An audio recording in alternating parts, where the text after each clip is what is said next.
Assalamualaikum warahmatullahi wabarakatuh. Saya atas nama Tausif Asarah Almanan, anggota kelas B13 PJJ PAI, akan mempresentasikan tugas dari Bapak dosen Bapak Zidni, yakni PPT yang berjudul Al-Quran sebagai sumber hukum. Di slide pertama di sini dijelaskan kedudukan Al-Quran sebagai sumber hukum ialah sumber hukum Islam disepakati para ulama. Selain Al-Quran ada sumber lainnya seperti hadis, ijma, dan qiyas. Namun perlu diingat, sumber hukum lainnya itu bukan penyempurna Al-Quran, karena Al-Quran telah sempurna. Berikutnya, sumber hukum yang pertama bagi umat Islam adalah Al-Quran. Sumber hukum Islam berarti suatu rujukan atau dasar yang utama dalam pengambilan hukum Islam. Kemudian di slide kedua, di sini diterangkan tentang pembagian sumber hukum Islam dalam Islam. Sumber hukum Islam merupakan rujukan, landasan atau dasar yang utama dalam pengambilan hukum Islam. Oleh karena itu, segala ketentuan dalam kehidupan harus bersumber atau berpedoman pada hukum tersebut. Al-Quran adalah dasar hukum Islam dan sumber syariat Islam yang memiliki berbagai macam fungsi. Fungsi Al-Quran terdiri dari fungsi bagi agama Islam, bagi kehidupan manusia, dan bagi sumber ilmu.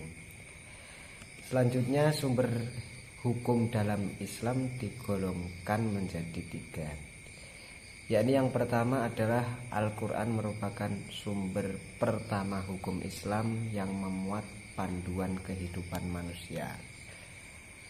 Selanjutnya yang kedua, adapun hadis merupakan sumber hukum Islam setelah Al-Quran yang berisi perkataan, perbuatan, dan ketetapan Nabi Muhammad SAW.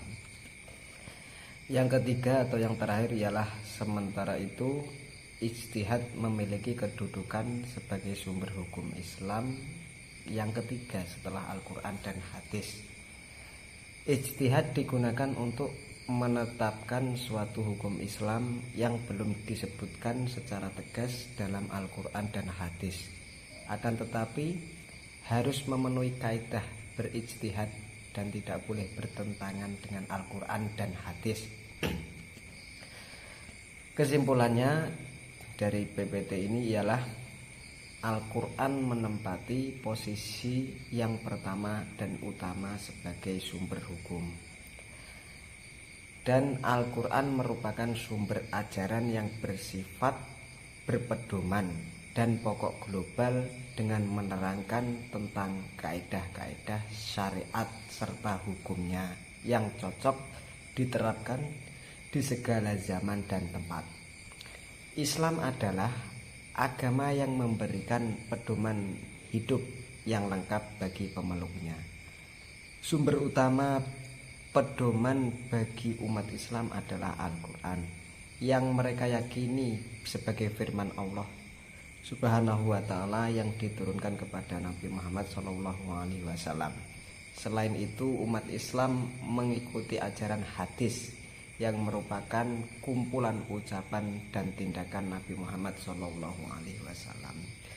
Mungkin kurang lebihnya itu tadi adalah PPT tugas presentasi yang